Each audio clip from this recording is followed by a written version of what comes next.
Here we go, Jemele Hill. Welcome to VladTV. Thank you. It's a pleasure to be here. Oh yeah, we've been trying to make it happen for a while We now. have, We've yeah. been conversing. Yeah. You've been going through your own, thing. A lot of transitions and so forth. We finally made it happen. Yeah. Thank you so much for joining I us. appreciate it. I feel like I'm really in the hot seat right now. Well, you would know. I mean, you kind of do the same thing. Well, yeah, in a way. yeah. You're sometimes a little more direct than I am. This is true. This is true. I don't have the corporate umbrella. Yeah. You know what I'm saying? True. Not a lot of ramifications for what I do. So, so let's start from the beginning. You're from Detroit. Mm-hmm. Okay. And you were actually born there? Yep. To quote Jay-Z, I'm from the real hood, not the rap hood. Okay. What part of Detroit? The West Side. So I lived in a couple different places, but lived on the West Side pretty much my whole life. Okay. And you were raised by your mother? Yes. Okay. So where was your dad this time? So my dad, who is in my life, but so my mother and father, they never married. And, they broke up for a while because he had a drug issue. And so my mother was kind of, she was a single parent, Black woman raising, me and with the help of, family, friends, some of my father's family. And then sort of, I don't know, maybe close to when I was a teenager, my father having cleaned up his life, having gotten clean, most importantly, and gotten a little bit more stable, we sort of started developing our relationship. Okay. So at what age were you at when he just stopped being around? Well, it was mostly my mother's insistence because she saw how his drug problem was worsening.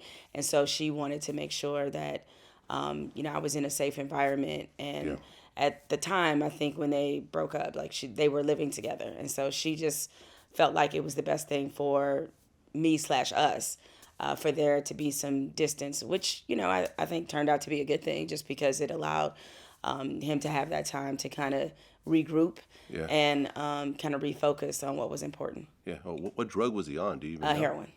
Oh, that's a serious one. Yeah, he was on heroin. That's pretty much the most serious drug you could be on. Yeah, he had a fairly significant problem, and so it's considering today the conversations we're having about heroin, opioid addiction. I'm even more thankful that he was able to really turn his life around. Okay, and were you an only child? I was my mother's only child, yes. My father has 2 other children. Okay, so I have a half brother and a half sister. Okay, so your mother was raising you basically by herself. Mm-hmm. Okay, so here you have a single mother in Detroit. Father is, having issues. Was it fairly tough during that time, like in the beginning? Yeah, it was tough because I marvel at any woman now that I have friends who have kids and they have help and they have a lot more money than I had or me and my mother had growing up, and they struggle to raise children. And so I can't imagine for my mother, especially she's a young mother, she had me at 18 years old, what that must have been like for her, even though she did have some support and she was working. The fact is it was tough times, we were on off and on welfare. My mother, she had her own drug issues as well. And so it was kind of a very volatile time in our lives. So if she had you at 18, that means she got pregnant in high school. Yeah, that would be right. Yeah. You've way to do the math there. Yes, that was correct. But she was just out of school because 17, 18. She moved from Detroit to the Bay Area, and that's where I was conceived. And my father moved with her, obviously. So, because she had gotten a swimming and diving scholarship at a junior college in the Bay Area, Alameda Junior College. I'm not sure if it still exists. So she moved out there. My father was with her. They were working, and along comes me. Okay. So your mom is raising you by herself, essentially, and then an incident happened with your mom, I guess with a van. Mm-hmm. Can you talk about that? Yeah, my mother, is a rape survivor. But before she was actually raped at gunpoint, she was already a sexual abuse survivor because an uncle had molested her from ages 4 to 11.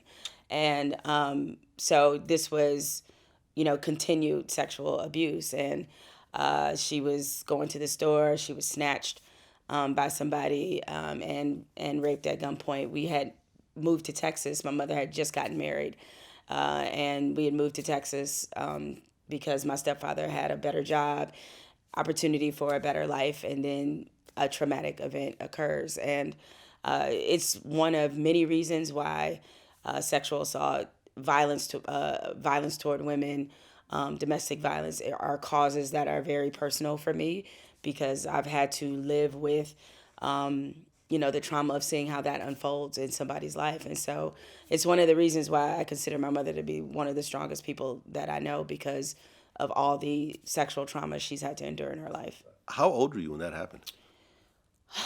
Let's see. I think at that point I was probably 6 or 7 years old.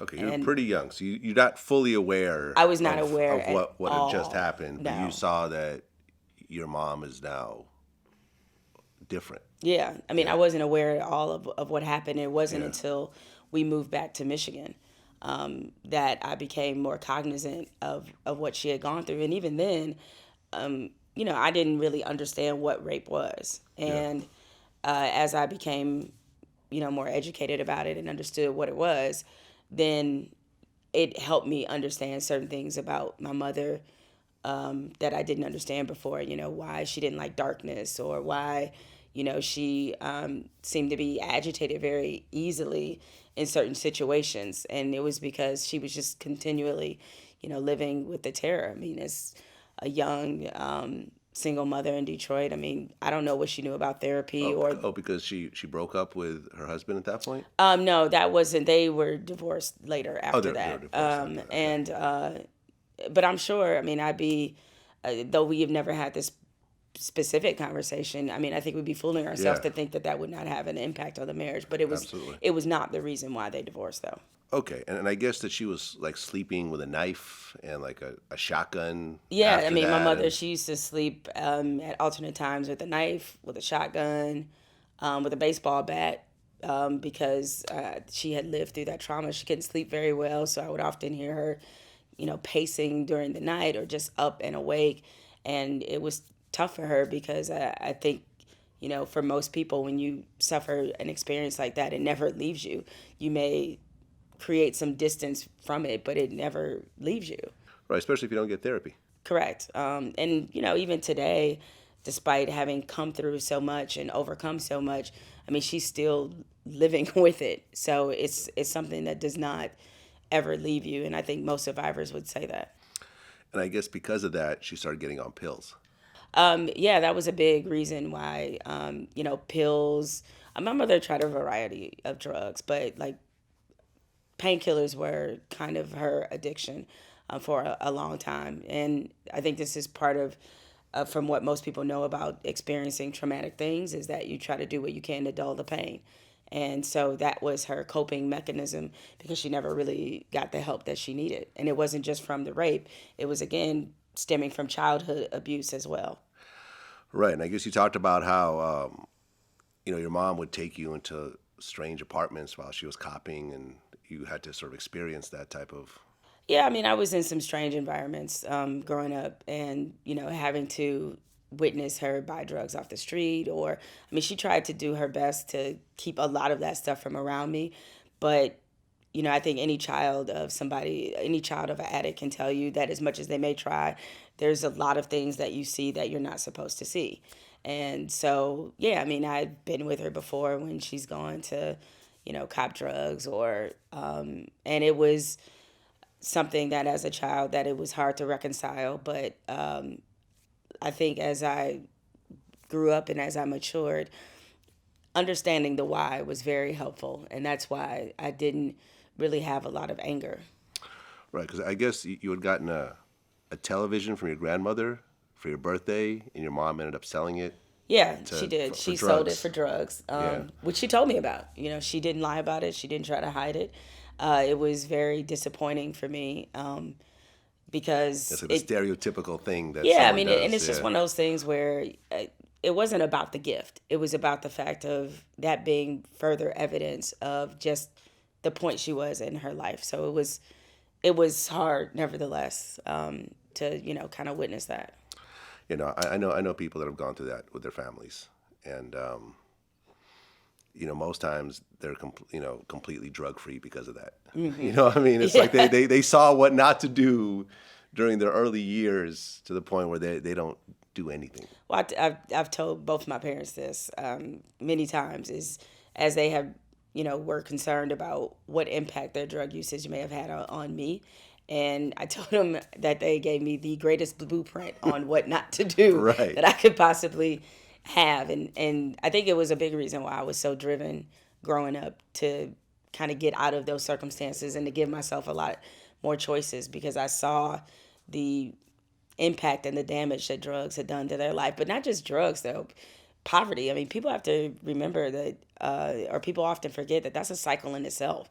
And the shame that you feel when you're poor, especially if you're a mother and you feel like you can't adequately provide, that's a different kind of trauma, but it's trauma nonetheless.